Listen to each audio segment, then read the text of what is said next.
তোমার ভাইয়ের যখন বিবাহ তখন তোমার স্ত্রী হলুদ মাখাতে দেখতে পাওনি, দেখাতে পারোনি, বলতে পারোনি রহিমা হলুদ মাখাচ্ছিস, দাঁত ভেঙে দেবো একেবারে, যা বাড়ি যা।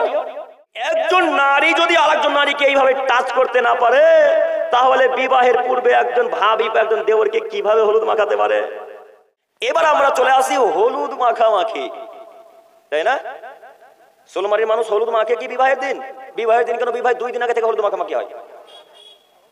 কমেছে না? কমেছে, আচ্ছা কমুক, তারপরে দেখাই। আব্দুল্লাহ ইবনে মাসউদ রাদিয়াল্লাহু তাআলা আনহু বলেন, বুখারী মুসলিমের হাদিস, একটু আমার দিকে তাকান। আব্দুল্লাহ ইবনে মাসউদ রাদিয়াল্লাহু তাআলা আনহু বলেন, রাসূলুল্লাহ সাল্লাল্লাহু আলাইহি ওয়াসাল্লাম বলেছেন যে একটা মহিলা আর একটা মহিলাকে এইভাবে টাচ করতে পাবে না জরুরি প্রয়োজন ছাড়া। আমার দিকে তাকান, মহিলাদের উদাহরণ দিচ্ছে আল্লাহ রাসূল। একজন নারী আর একজন নারীকে এইভাবে টাচ করতে পাবে না, স্পর্শ করতে পাবে না। কেন টাচ করতে পাবে না? একটা মহিলা যদি আজকে সোলমারির কোন একটা নারীকে টাচ করে, তখন ওই মহিলাটা রাতের বেলায় শুয়ে শুয়ে তার স্বামীকে বলবে, হ্যাঁ গো রহিমার গা এত নরম, রহিমার হাতখানি এত মোটা, রহিমার পাটা এত সুন্দর, রহিমার চুলগুলো এত সুন্দর। এইভাবে যখন স্ত্রী অন্য মহিলার বিবরণ দিবে, তখন তার স্বামী অন্তরে চোখ দিয়ে জেনা করবে। বুঝেন নে? হাদিস বুখারী মুসলিম। এবারে হাদিস পেশ করে আপনাকে আমি বলতে চাইছি যে একজন নারী যদি আরেকজন নারীকে এইভাবে টাচ করতে না পারে, তাহলে বিবাহের পূর্বে একজন ভাবি বা একজন দেওরকে কিভাবে হলুদ মাখাতে পারে? দেওরকে হলুদ মাখায় না? না, বিবাহের মহিলারা যদি একটা নারীকে টাচ করতে না পারে, তাহলে বিবাহের সময় বা বিবাহের আগের দিন একজন নারী আরেকজন পুরুষকে কিভাবে হলুদ মাখাতে পারে? সম্মানিত দিনী ভাই, আপনাকে আমি কি দিয়ে বুঝাই? সব ইহুদিদের নীতি, সব হিন্দুদের নীতি, খ্রিস্টানদের নীতি, তাদের বৈশিষ্ট্য আছে, তারা উলঙ্গ হয়ে আগে হলদি মাখবে, তারপর বিবাহে যাবে। দেখেন নি, কলার ওই পানের একটা পাতা দিবে, এখন এরা পানের পাতা মুখে নাই। বিবাহ করতে আসবে বেটা, তো এইভাবে রুমাল দিয়েছে, এইভাবে দেয় না? না দেয় কি? রুমাল দিয়েছে। ওর যে কত লজ্জা, ওর যে কত লজ্জা, রুমাল দিয়ে মুখে আসতে হয়। বেটা লজ্জা মানে দাড়ি থাকবে না, এটা লজ্জা। বুঝতে পারলাম না? দাড়ি নেই তার মানে কি? লজ্জা। তো তোমার তো কিছুই নেই, তোমার লজ্জা কিসে? তুমি মুখ ঢেকে আসো মানে? এটা রাসূলের বিধান নয়। আমি যেটা দেখাতে চাচ্ছি, বারবার অন্য দিকে চলে যাচ্ছি, সেটা হচ্ছে যে একটা নারী আর একটা নারীকে স্পর্শ করতে পারবে না, টাচ করতে পারবে না, এইভাবে জরুরি প্রয়োজন যারা তার গায়ে হাত দিতে পারবে না। তাহলে বিবাহের অনুষ্ঠানে কি হলুদ মাখা এইভাবে জায়েজ হতে পারে? যে জায়েজ নয়। একটা নারী একটা পরপুরুষকে কিভাবে হলুদ মাখাতে পারে? তুমি তাকাও তো, তোমাকে বলি, তুমি তোমার স্ত্রীকে বিবাহ করে নিয়ে এসেছো মালদা টাউন থেকে, তো তোমার স্ত্রী তোমাকে তেল হলুদ মাখিয়ে দেবে গো, তোমার ভাইকে নয়? তুমি হক আদায় করতে পারো না? তুমি মনে করছো আমার হক আদায় হয়েছে, আমার ভাইয়ের একটু হক আদায় হোক, এটা মনে করো কি? তুমি কাপুরুষের বাচ্চা, কাপুরুষ, তোমার ভাইয়ের যখন বিবাহ তখন তোমার স্ত্রী হলুদ মাখাতে দেখতে পাওনি, দেখাতে পারোনি, বলতে পারোনি রহিমা হলুদ মাখাচ্ছিস, দাঁত ভেঙে দেবো একেবারে, যা বাড়ি যা। বেহায়া নারী, ওর পুরুষের গায়ে হাত দিস, দাঁত ভেঙে দেবো, কালকে তালাক দিয়ে দেবো একেবারে, যা বাড়ি যা। এ কথা বলতে পারলেন না কেন? আপনি বলছেন রহিমা কোথায় আছিস রে, একটু তাড়াতাড়ি হলুদটা মাখিয়ে দে না রে, বলে না কথা? বলেন, এরা স্বামী, কাপুরুষ স্বামী, এরা পৃথিবীকে বেঁচে থাকা চাইতে মহানন্দা নদীতে ডুবে যাওয়া অনেক ভালো, অনেক ভালো। আমার স্ত্রী আমাকে তেল মাখিয়ে দেবে, আমার স্ত্রী আমাকে হলুদ মাখাবে, আমার স্ত্রী আমার সেবা যত্ন করবে, আমার ভাইয়ের নয়। জরুরি প্রয়োজনে ভাইকে ভাত দিতে পারে, সেটা ভিন্ন বিষয়। জরুরি প্রয়োজনে ভাইয়ের স্মৃতি করে দিতে পারে, সেটা ভিন্ন বিষয়। জরুরি প্রয়োজনে ভাইয়ের জামা কাপড় কেচে দিতে পারে, সেটা ভিন্ন বিষয়। যদি জরুরি প্রয়োজন না থাকে, তাহলে একজন মহিলা তার দেওরের সামনে কখনোই এইভাবে তেল মাখাতে, হলুদ মাখাতে পারে না।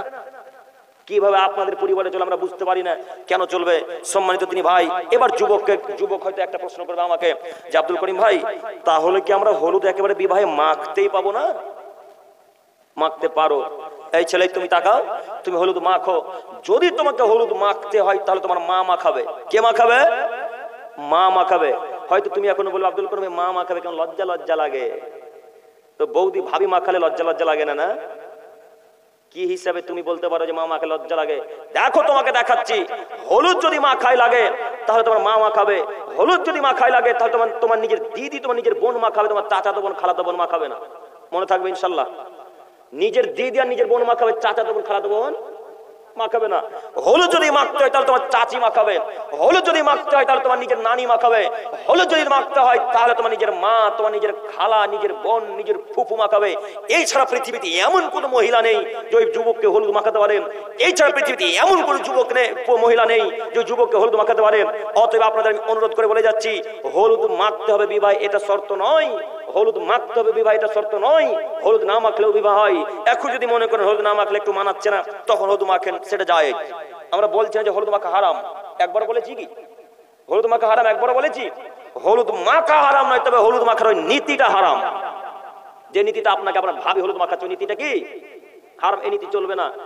আবার মহিলাদেরকে এবার উদ্দেশ্য করে বলি, হে আমার দিনী মা ও বোন, আপনাকে বলি আপনি পরপুরুষের গায়ে হাত দিবেন এটাও শোভা পায় না, আপনাকে পরিবর্তন হওয়া লাগবে।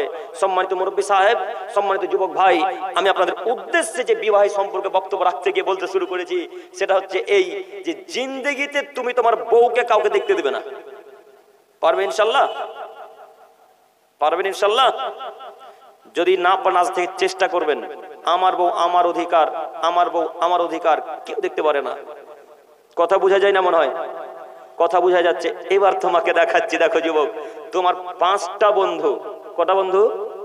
মনে করো তুমি তোমার 5টা বন্ধু তো বিবাহ করে নিয়ে এসে, যে তুমি রায়গঞ্জ থেকে বিবাহ করে নিয়ে এসে তোমার বন্ধুরাকে ফোনে ফোনে দাওয়াত দিয়ে বলছো, আরে আমার বউটাকে এবার দেখে জানা রে কেমন হয়েছে। বলে না সোলমারির বউ? বলে নিজের স্বামী বলছে যে আমার বউটা এসে যা দেখে যা। আস্তাগফিরুল্লাহ আল্লাযী লা ইলাহা ইল্লা হুয়াল হাইয়ুল কাইয়্যুম ওয়া আতুবু ইলাইহি। আবার আরো একটা নীতি আছে, আপনাদের গ্রামে নীতি আছে কিনা বলতে পারি না। বিবাহ করে নিয়ে আসার পর স্ত্রীকে ওই আগিনাতে বসিয়ে রাখতে হবে কেন? হ্যাঁ, মানে যত মহিলা আসবে দেখবে, যত পুরুষ আসে দেখবে, কমবেই তো, কমাতেই হবে, এটাই নীতি। আমি আপনাকে দেখাতে চাইছি এই নীতি ঘটে কি ঘটে না? ঘটে। মহিলা মানুষকে অন্য পরপুরুষ দেখবে কেন? এগুলো হিন্দুদের নীতি। দেখবেন আপনি, দেখাবো হিন্দুদের নীতি কিনা। ওই যে আপনারা যারা ইউটিউব ফেসবুকে বিবাহের নীতি দেখবেন, বা আমাদের জঙ্গিপুর চলে যাবেন, এক কথা যেখানে হিন্দু এলাকা সেখানে চলে যাবেন, বিবাহের দিন এরকম একটা তারা স্টেজ করবে, 2টা চেয়ার রাখবে, একটা পুরুষ স্বামীর জন্য চেয়ার, একটা স্ত্রীর জন্য চেয়ার। ওই চেয়ার নিয়ে তারা দুজন বসে থাকবে, হাজার হাজার যুবক আসবে, হাজার হাজার মানুষ আসবে, তাদের হাতে উপহার তুলে দিবে, সবাই মুখ দেখবে। এটা নাকি মুখ দেখানি টাকা। এই নীতি আশা করি সোলমারিতে হয় না, হয় না আলহামদুলিল্লাহ। না হওয়াটাই উচিত। এগুলো সব খ্রিস্টানদের নীতি। তাই আল্লাহ নবী খুব আফসোস করে বলছেন, মান তাসাব্বাহা বিকাউমিন ফাহুয়া মিনহুম, হে আমার আদমে, হে আমার উম্মতিরা তোমরা শোনো, যদি তোমরা কোনো জাতিকে ফলো করো, যদি কোনো তোমরা জাতির অনুসরণ করো, যদি তোমরা কোনো জাতিকে মেনে নাও, হিন্দু, খ্রিস্টান, ইহুদি, নাসারা, বৌদ্ধ, সাঁওতাল, ডোম, চামার, এই জাতিকে তোমরা যদি কেউ মেনে নাও, তাহলে তোমরা তার সাথে কিয়ামতের মাঠে থাকবে। এবার আপনাকে বলি, হিন্দু, খ্রিস্টান, ইহুদি, নাসারা কোথায় যাবে? জাহান্নামে। এদের নীতিতে যারা চলবে তারা এখন কোথায় যাবে? জাহান্নামে। তো এখন আপনাকে বলি, আপনার স্ত্রীকে যে বিবাহ করে নিয়ে যখন নিয়ে আসছিলেন, তখন হিন্দুদের নীতিতে নিয়ে আসছিলেন। এখানে টুপ টুপ টুপ টুপ টুপ টুপ করে সাদা লাল 12 ফোঁটা না কি ফোঁটা বলে ওটাকে গো? 12 ফোঁটা না? এইভাবে যে পুরো ভুরুর উপর দিয়ে দেয়, কি বলে? 12 ফোঁটা। সিধা কি বলছে? সিধাবাটি না? সিধাবাটি। লাল একটা চাদর গায়ে দিয়ে লাল শাড়ি বেনারসি পরিয়ে নিয়ে আসছো। তো যুবক, তোমার স্ত্রী তো ফ্রি নয় গো। তোমার স্ত্রীকে ওই বিবাহের দিনে বোরকা পরে নিয়ে আসতে যদি পারতে, তাহলে তুমি আসল পুরুষ ছিলে। তুমি যখন এই নীতি পালন করতে যাচ্ছ, তখন তোমার মা আর তোমার আব্বা বলছে, কত ইমানদার হয়েছে, বিবাহের দিনও বোরকা পরাচ্ছে, বলে না? কত প্রমাণ নিবেন? হাজার হাজার কলাসের বলে, ভাই এই ব্যাপার পরিবারে মেনে নিতে যায় না, এখন কি করা যায়? পরিবার যদি না মেনে নিতে চায়, ওই অবস্থায় ছেড়ে দেন, পাপ ওদের হবে, আপনি পাপ থেকে বাঁচবেন ইনশাল্লাহ। তো যতদূর সম্ভব আপনাকে কি করতে হবে? আটকানোর চেষ্টা করতে হবে। মনে থাকবে ইনশাল্লাহ, ইনশাল্লাহ।